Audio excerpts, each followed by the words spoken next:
And if they were taking Demerol intramuscularly, would you be able to detect that? That's variable. It can be, in some patients, it can cause potentially scarring. In some individuals, it can cause formation of tissue growth that's abnormal. It's variable. You may see it on some individuals and not in others. And it also depends on the chronicity and how much they've been using that and how much of that they've been receiving. Now, you know that that Michael Jackson was getting Demerol injections from time to time. That's correct. As many as sometimes 3 times a week. I don't remember the exact frequency in terms of weekly. Do you think that Dr. Murray should have been able to determine that? Yes. By a physical exam? Not necessarily by a physical exam, but by a good history and by talking to the people that witnessed him being potentially having slurred speech or acting differently after he was receiving therapy at Dr. Klein's office. So I think that is very key, is to try to use whatever information you have and try to get as much information to try to treat your patient better. Do you think from the physical exam he should have been able to tell that there was Demerol being used? I didn't say that. Okay. Oh, well, I didn't ask. I didn't ask if you said that. I just asked you if you thought that. Objection argument. The objection's overruled. You may answer. No, I didn't insinuate that the physical exam would be. So, and if Mr. Jackson doesn't tell him about the Demerol that he's been getting on a regular basis, Dr. Murray should have interviewed other people at the house. Well, people that were involved in his care that witnessed him basically acting differently, being more, having more slurred speech, basically people that witnessed a clear change in his sensorium, in his behavior after he had been treated there. How do you know who those witnesses might be? Well, there are people that are in very close contact with him. There are people that drive him there, that take him there.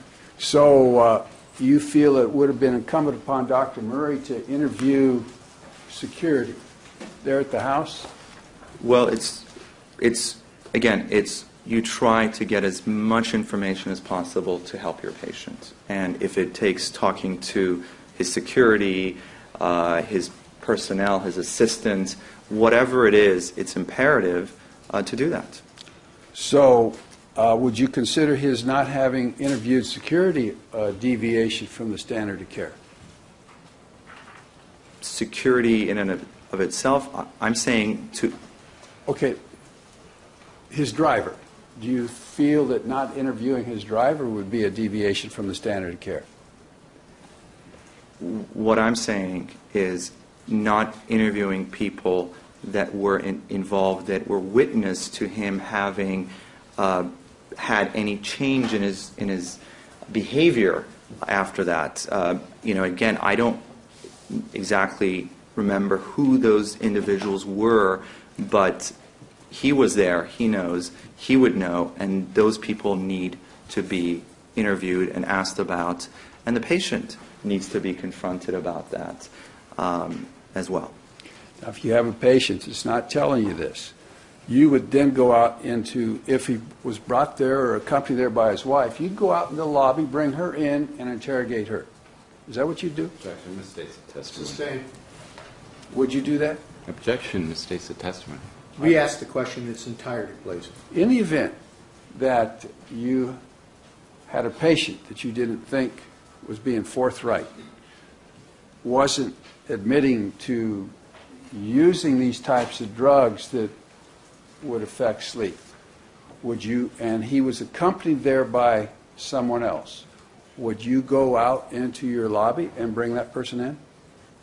I would ask the patient if that was okay if I spoke with their loved ones or their spouse And if that was okay with the patient, yes, that's absolutely what I would do. And if it wasn't okay with the patient?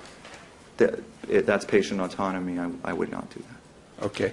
And if the patient was brought there by a professional driver who waited either in the street or in the parking lot, would you go out to the parking lot and interview that person? If I heard from people, whoever it may have been, whether it was assistant, bodyguard, driver, that there were issues, that Mr. Jackson was acting differently, or that he was very drowsy, or that he had slurred speech, I would try to get as much information from those people and talk to the patient about it. Has that ever occurred in your practice? I've never been in that particular circumstance, no. Okay. Now, do you know for a fact that Mr. Jackson did not have what you would call refractory insomnia? Could you rephrase that? I'm sorry. Do you know, have you formed an opinion and feel confident, as a matter of fact, that Mr. Jackson did not have refractory insomnia? I did not have enough information to make a determination on whether he had refractory insomnia. There was just not enough of a workup that was done. And again, secondary causes were not fully worked up and ruled out and dealt with. Now, I believe you said in your report that it's incomprehensible, unethical, and what's the other term?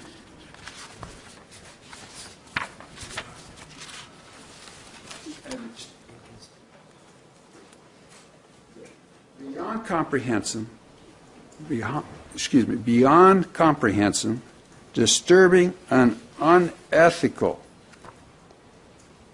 to treat propofol or use propofol in the treatment of insomnia. That's correct. And I'm sure you are aware that there are studies involving that exact subject right now, aren't there?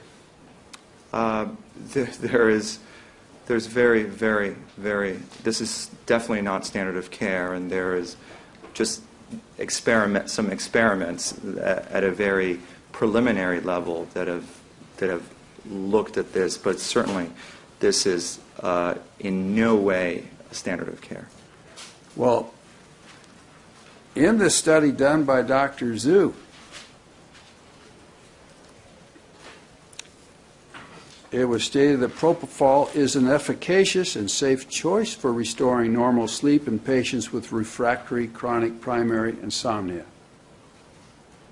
Dr. Zhu came up with that opinion, didn't he? This is 2010 article. What counsel's referring I to? think you need to frame the question so that it asks the witness if the witness is familiar with the article and may or may not have relied on it. Could you re-ask, please? Sure. Are you familiar with the study entitled Propofol-Induced Sleep, Efficacy and Safety in Patients with Refractory Chronic Primary Insomnia?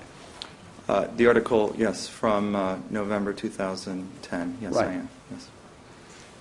And in that article, they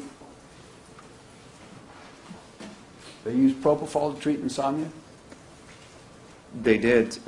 They used propofol in patients that had an extensive workup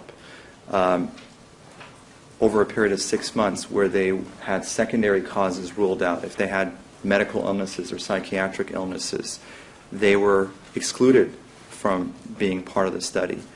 The study was done in a highly monitored sleep center where there were anesthesia personnel or neurologists available. These patients had informed consent. They knew the risks and potential benefits of the therapy. And they were fasted for a period of 8 hours.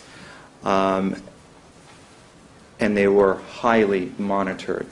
And they were receiving propofol via an infusion pump that was precisely dosed the amount of propofol that they were receiving.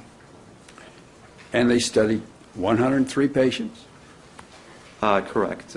64 were on propofol, yes. And with respect to the patients that did receive propofol, 100% improved, didn't they?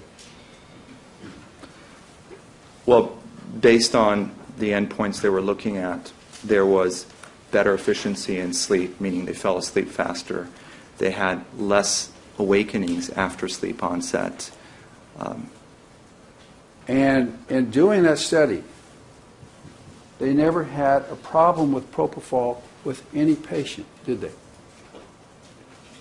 No, they did not have any significant complications because it was in a highly monitored center. These patients were using an infusion pump, and they were being constantly monitored. But the net conclusion from the study is that propofol can be efficacious in the treatment of insomnia. Is that correct? I think if you read the article, even the authors in the end explain that this is just a very preliminary experiment, and it needs way more further studies to ever imagine using this drug for this purpose. And again, this was in a highly monitored setting, not in a home. I understand. It's a monitored setting. It's done by doctors, and there's been a tremendous workup of these patients. They've eliminated the patients down to being just the ones that had a severe sleep disorder, so severe that you would refer to it as refractory, correct?